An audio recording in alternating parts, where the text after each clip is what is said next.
Good evening दोस्तों। आज है 14 जनवरी और 14 जनवरी को इस बार मनाया जा रहा है मकर संक्रांति। इससे पहले आप देखेंगे कुछ सालों तक 15 जनवरी को मकर संक्रांति मनाया गया था। तो आप लोगों को मकर संक्रांति का हार्दिक शुभकामनाएं।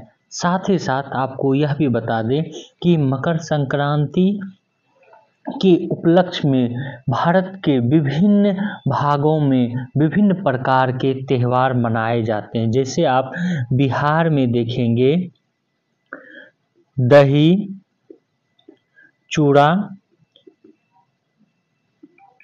चूड़ा मनाया जाता है और खिचड़ी के रूप में भी।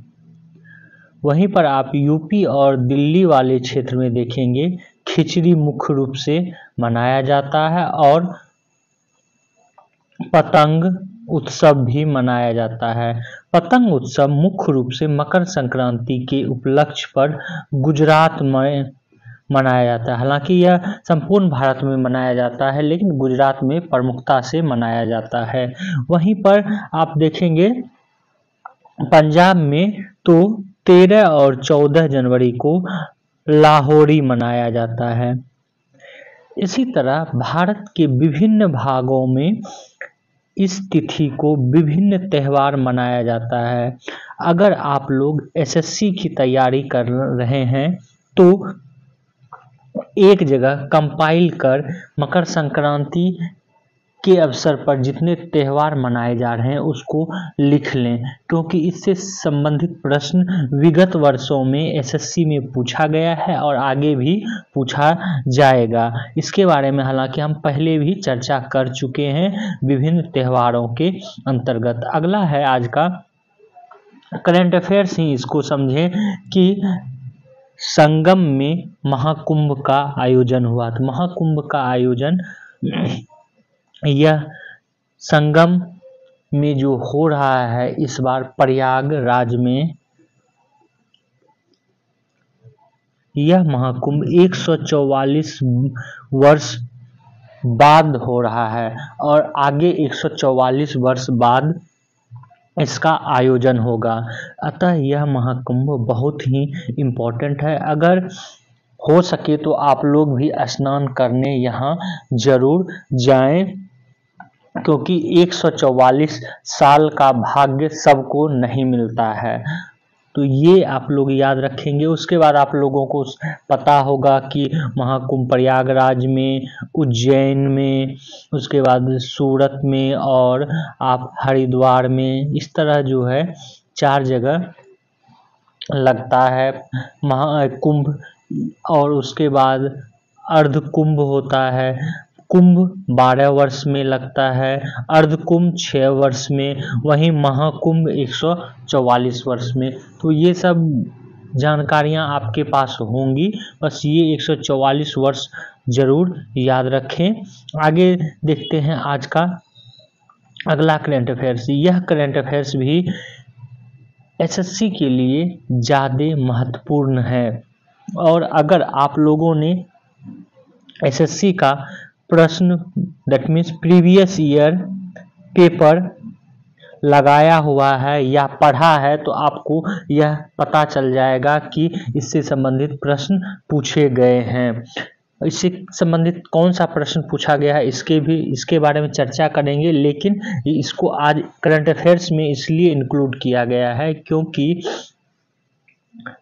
भारतीय मौसम विज्ञान IMD आज जो है सिरमौर है पूरे भारत का और विश्व में अपनी मौसम संबंधी जानकारियां देने के लिए यह बहुत ही सटीकता से प्रचलित है। दैट मीन्स कहें कि यह सटीक जानकारी देती है मौसम से संबंधित। विश्व में जितने भी मौसम से संबंधित जानकारी देने वाले संस्थान हैं उनमें इसका नाम प्रमुखता से लिया जाता है और इसकी स्थापना ब्रिटिश काल के दौरान 1875 में 15 जनवरी को हुआ था। भारतीय मौसम विज्ञान 15 जनवरी को स्थापना हुआ था और 150 वर्ष पूरा करने जा रहा है इसीलिए यह करंट में बहुत ही महत्वपूर्ण हो जाता है, क्योंकि यह इसकी 150वीं जयंती है या कहें स्थापना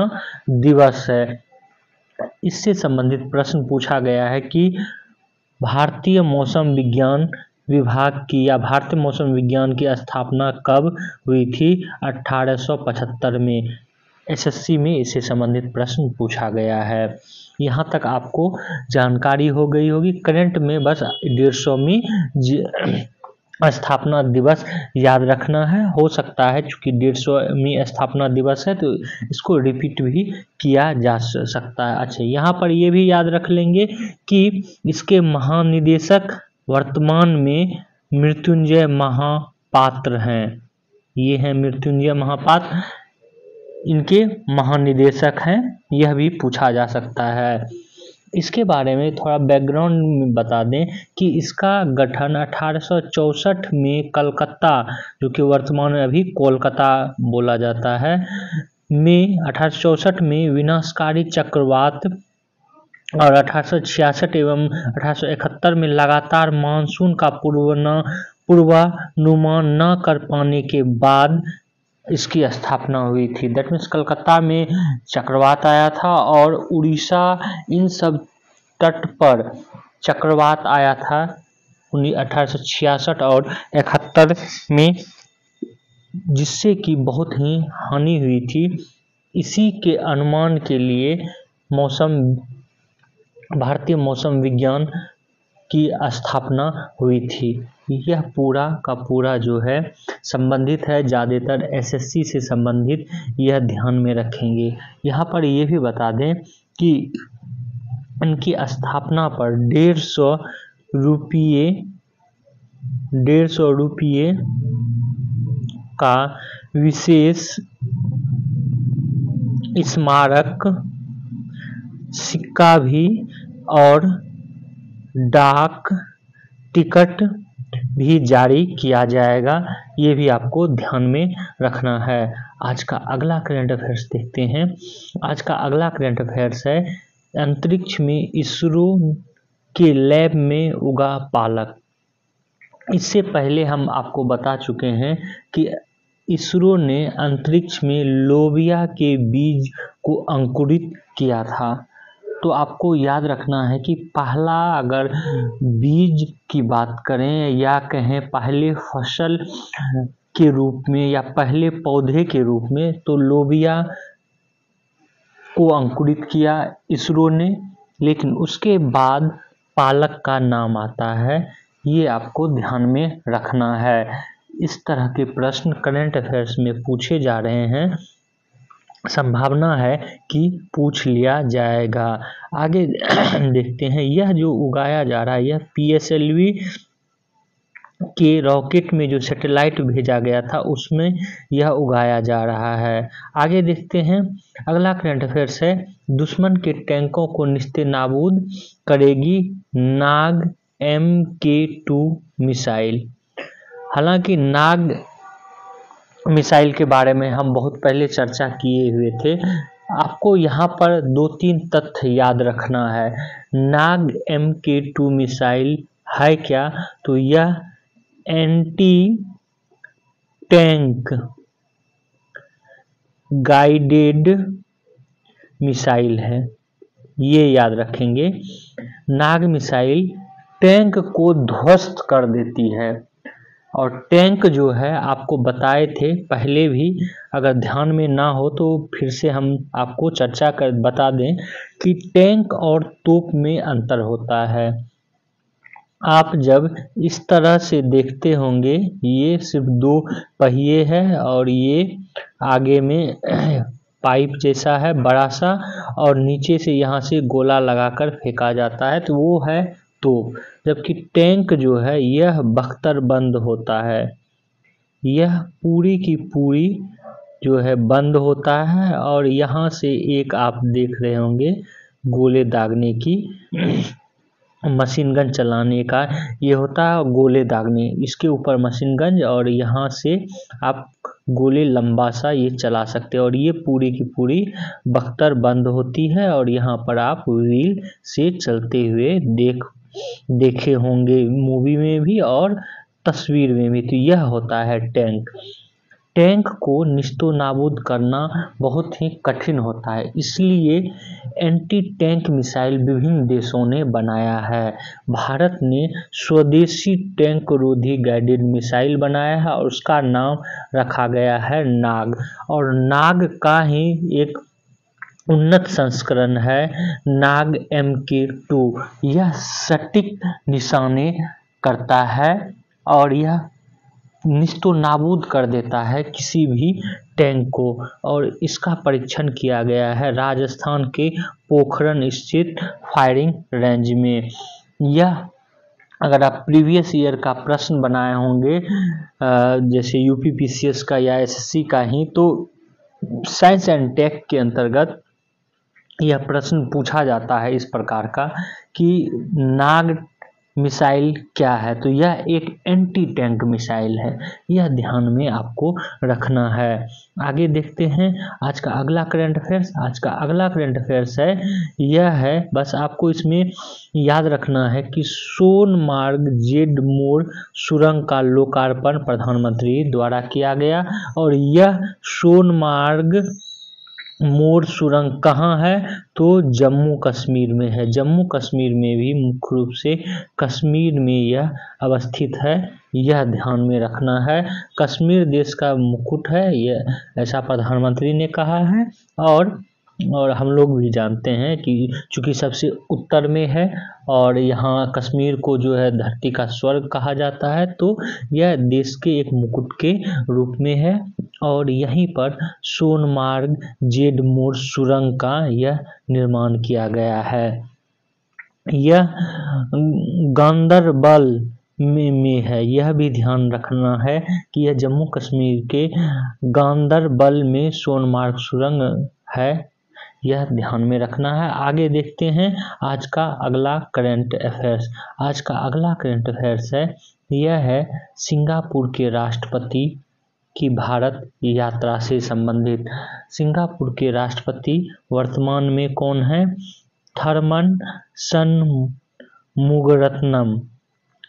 ये भारत की यात्रा पर आए हुए हैं और ये राष्ट्रपति द्रौपदी मुर्मू और PM से मुलाकात करेंगे। तो एक तो आपको याद रखना है कि सिंगापुर के राष्ट्रपति कौन है, इनका नाम याद रखना है, और थरमन की यह सिंगापुर के राष्ट्रपति के रूप में पहली भारत यात्रा है, यह भी आपको ध्यान में रखना है। यह इनकी यात्रा 14 से 18 जनवरी तक एक राजकीय यात्रा के रूप में रहेगी, और यह यात्रा भारत और सिंगापुर के 60 वर्षों में स्थापित राजनयिक संबंध की स्थापना के उपलक्ष्य में हुई है। दैट मीन्स आप यह कह सकते हैं कि भारत और सिंगापुर के बीच राजनीतिक संबंधों की स्थापना के 60 वर्ष पूर्व या 60 वर्ष पूर्ण होने के उपलक्ष्य में यह यात्रा की गई है, और विभिन्न द्विपक्षीय वार्ता जो है इस पर होगी। तो आप राष्ट्रपति का नाम मुख्य रूप से जरूर याद रखेंगे, और 60वीं राजनयिक संबंध का वर्षगांठ है यह भी। अगला है भारत का फिनटेक उद्योग फंडिंग के लिहाज से दुनिया में तीसरा स्थान है, यह आपको याद रखना है। इस तरह का प्रश्न आजकल ज़्यादा पूछा जा रहा है कि किसी भी क्षेत्र में कि भारत का इस क्षेत्र में कौन सा स्थान है, इस तरह से कृषि उत्पादन में, फसल उत्पादन में या बिजली उत्पादन में, उसी तरह फिनटेक उद्योग में भारत फिनटेक उद्योग फंडिंग के लिहाज से भारत तीसरे स्थान पर है, यह आपको याद रखना है। और यहाँ पर यह भी बता दें कि 2024 में फंडिंग सालाना आधार पर 33% हालांकि घटकर $1.9 अरब रही, लेकिन दुनिया में यह तीसरे स्थान पर वर्तमान है। भारत से आगे सिर्फ अमेरिका और ब्रिटेन ही फिनटेक क्षेत्र में है और इस रिपोर्ट को जारी किया है मार्केटिंग इंटेलिजेंस कंपनी ट्रॉक्सन। ये भी आपको याद रखना है। आगे आज का करंट अफेयर्स देखते हैं। आज का अगला करंट अफेयर्स है, यह है खो खो विश्व कप से संबंधित। इसके बारे में हालांकि पहले भी हम चर्चा कर चुके हैं, आप लोगों को बता चुके हैं कि खो खो विश्व कप 2025 यह भारत में आयोजित किया जाएगा, ये पहले बता चुके हैं। लेकिन अभी इसका दैट मीन्स कि कल 13 जनवरी को इसका उद्घाटन किया गया है और इसका उद्घाटन किया है जगदीप धनखड़ ने। और जगदीप धनखड़ कौन है? उपराष्ट्रपति हैं भारत के। आपको ये ध्यान में रखना है। और यह खेल 13 जनवरी से लेकर 19 जनवरी तक भारत में आयोजित किया जाएगा, यह भी आपको ध्यान में रखना है। और पहला खेल उद्घाटन समारोह के साथ भारत और नेपाल के बीच हुआ। भारत ने इसमें विजय हासिल की है और 13 देश खो खो में हिस्सा ले रहे हैं, यह भी आपको ध्यान में रखना है। आगे हम लोग देखते हैं अगला करंट अफेयर्स आज यहीं तक था। आप लोग हमारे इस वीडियो को शेयर करें, सब्सक्राइब करें और बेल आइकन को ज़रूर दबा लें। और आज का करंट अफेयर्स, सारे करंट अफेयर्स इम्पॉर्टेंट है, अगर हो सके तो आप लोग नोट डाउन भी कर लें, इससे संबंधित प्रश्न पूछा जा सकता है। Thank you for watching this video.